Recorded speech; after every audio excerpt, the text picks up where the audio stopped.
7-8 యెషయా గ్రంథం 64:7-8. నీ నామమును బట్టి మొరపెట్టువాడు ఒక్కడునూ లేకపోయెను, నేను ఆధారము చేసుకున్నటకై తన్ను తాను ప్రోత్సాహపరుచుకున్నవాడు ఒక్కడును. జస్ట్ ఆ చిన్న మాట తీసుకోండి. నిన్ను ఆధారం చేసుకోవడానికి తన్ను తాను ప్రోత్సాహపరచుకోవాలట. పలుకుదామా ఒకసారి అది? నిన్ను ఆధారము చేసుకోవడానికి అంటే ఏంటి? దేవుణ్ణి ఆధారం చేసుకోవడానికి నిన్ను నువ్వు చాలాసార్లు ఏం చేయాలి? Self motivation. ఎవరైనా చేసుకుంటారా సెల్ఫ్ మోటివేషన్?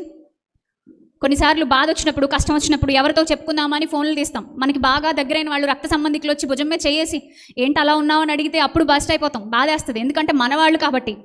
కానీ కొన్నిసార్లు అలా ఎవ్వరు మన దగ్గర రారు, అలా మనకి ఎవ్వరు మాట సాయం చేయరు, ఎవ్వరు మనకి చేతి సాయం చేయరు, మనల్ని ఎవ్వరు ఆదుకోరు కొన్నిసార్లు.